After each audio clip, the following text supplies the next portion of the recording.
Digital Romance TV. Hey, this is Nora. Welcome to Digital Romance TV. I got Felicity here. She's joining us this week without Mike. He's off somewhere. We don't know. He's off gallivanting, doing stuff.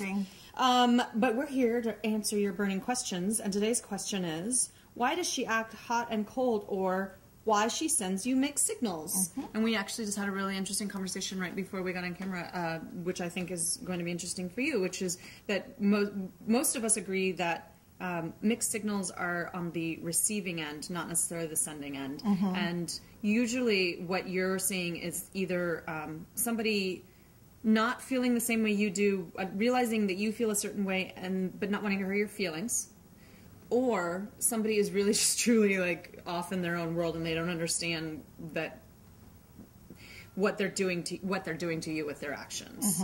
So those two scenarios. So you have one time when say you're seeing somebody and you go out on a date and they're like, oh yeah, we should do this again sometime. I'll call you. I'll call you. And what that really means is, I didn't really have as much fun as I think you did, but I really don't want to hurt your feelings. Yeah, and I just want to get out of this gracefully. So I'll give you kind of a leading statement so that you aren't chasing me as I'm leaving. Right. And, you know, women do this, men do this. It's everybody. It's an everybody problem. I think more sensitive men and also women tend to do it more because some guys just don't care. They'll just be like, yeah, that was fun.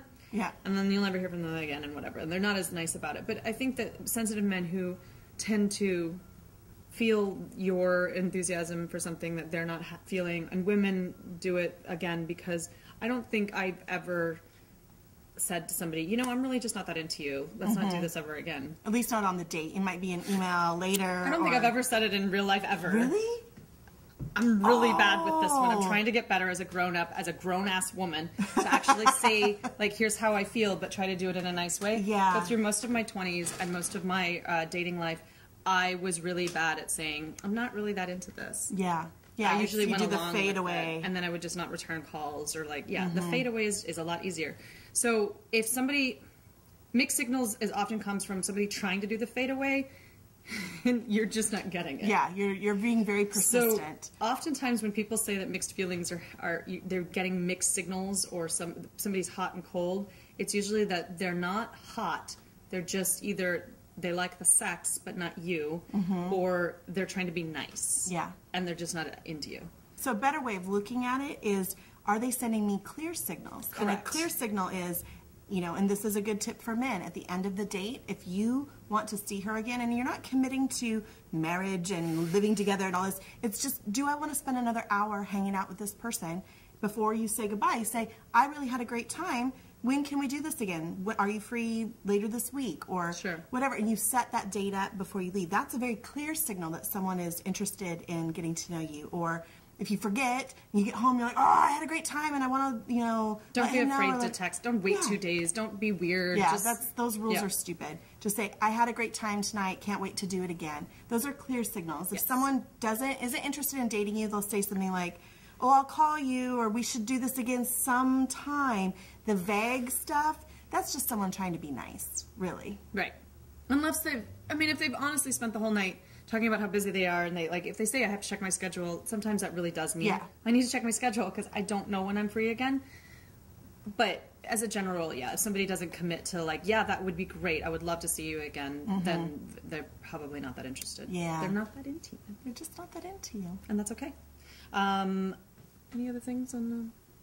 No, just the hot and cold, where I think sometimes people mistake, you know, a physical relationship, a booty call type of relationship, or friends with benefits, and the one person is hoping it'll be more. If someone's hot and cold, you know, would you really want to be with somebody who doesn't take into account your feelings and being responsive and being consistent? Because consistency, at least to me, that's like one of the #1 things in my book. If you want to date me, you gotta be consistent.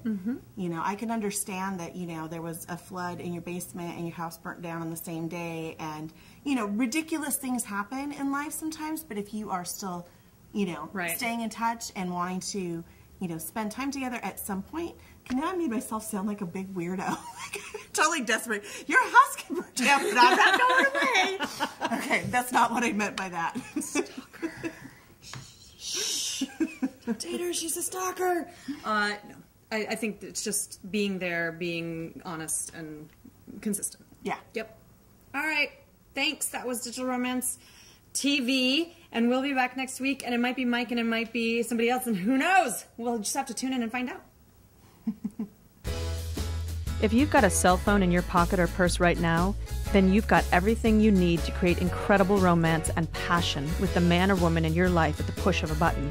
Go to digitalromance.tv/TRB to see Michael Fiore make an entire audience of women in the Rachel Ray Show swoon and learn how to use tiny little text messages to have the relationship of your dreams.